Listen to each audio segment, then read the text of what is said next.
ये नजारा किसी एक घटना का नहीं है, बल्कि कल रामनवमी के मौके पर देश भर में इसी तरह मुसलमानों को निशाना बनाया गया।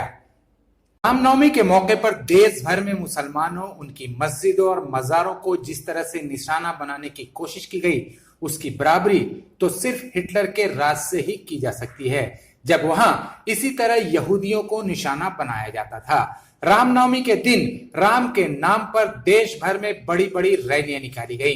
इन रैलियों को पुलिस प्रशासन की मदद और उनकी हिफाजत में खास तौर पर मुस्लिम मोहल्लों में ले जाया गया, जहां मस्जिदों के सामने जमकर हंगामा मचाया गया, भड़काऊ नारे लगाए गए। ज्यादातर जगहों पर तो मुसलमान खामोश रहे, लेकिन कुछ जगहों पर जब इस्लाम, हजरत मोहम्मद के खिलाफ अनाप शनाप बोलने का सिलसिला बढ़ता गया, तो वहां मुसलमानों ने विरोध किया। और यही तो हिंदुत्ववादी संगठन आरएसएस और बीजेपी सरकार चाहते थे।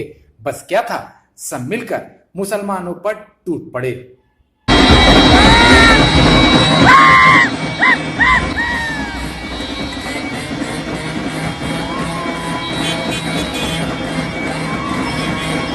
मोदी राज में अब भगवान राम की जयंती हिंदू समुदाय अपने घरों और इलाकों में नहीं मनाता है, बल्कि वो राम की जयंती यानी रामनवमी मनाने के लिए बाइक पर सवार होकर भारी भीड़ साथ लेकर मुसलमानों के इलाकों में जाता है और मस्जिदों के सामने जय श्री राम का नारा लगाता है। मुसलमानों पर जुल्म के मामले में इस्राएलियों को भी पीछे छोड़ रहे हिंदुत्ववादियों ने रामनवमी के मौके पर मध्य प्रदेश से लेकर गुजरात और राजस्थान से लेकर कर्नाटक और गोवा से लेकर झारखंड तक जमकर उत्पात मचाया। मस्जिदों और मजारों पर पत्थरबाजी की गई।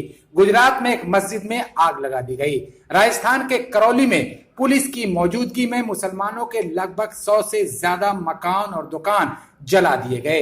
राजस्थान में कांग्रेस की हुकूमत है, लेकिन मुसलमानों पर जुल्म करने के मामले में सभी एक हैं। बंगाल में ममता बनर्जी के राज में भी रामनवमी के मौके पर कई जगहों पर मुसलमानों पे हमले किए गए।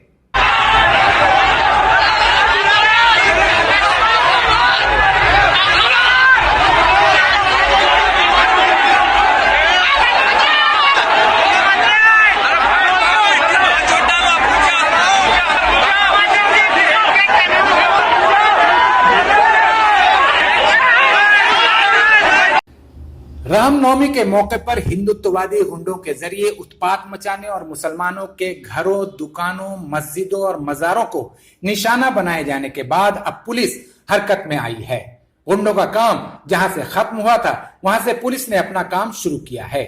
हमले का शिकार बने मुसलमानों को ही गिरफ्तार किया जा रहा है। उनके घरों पर बुलडोजर चलाए जा रहे हैं। उन पर देशद्रोह का मुकदमा दायर किया जा रहा है। इस बार एक नया पैटर्न शुरू किया गया है, जिसमें पहले तो जुलूस निकाला जाता है, फिर जुलूस को मस्जिद के सामने रोका जाता है, वहां शोर मचाया जाता है और भड़काऊ गाने बजाए जाते हैं। मस्जिदों पर चढ़कर भगवा झंडा लगाया जाता है। जब मुसलमान विरोध करें तो पहले तो पीड़ित बन जाना है, फिर पुलिस की मदद से हिंसक आक्रमण करना है। इस दौरान पथराव कर रहे मुसलमानों का वीडियो भी बनाना है, फिर मुसलमानों की संपत्ति को जला देना है और पूरे इलाके में दंगा करना है। प्लान साफ है।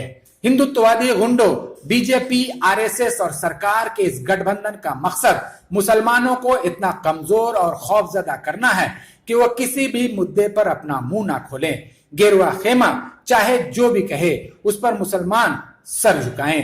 हालांकि देश में मुसलमानों के खिलाफ जो नफरत का माहौल तैयार किया गया है, यकीनन इससे मुसलमानों का नुकसान तो होगा, लेकिन उससे ज्यादा नुकसान देश का और आज मुसलमानों पर हमले कर रहे पिछड़े वर्ग के उन लोगों का होगा जो आज अपने आप को सबसे बड़ा राम भक्त समझ रहे हैं, क्योंकि आरएसएस के हिंदू राष्ट्र में पिछड़ों और दलितों की कोई जगह नहीं है।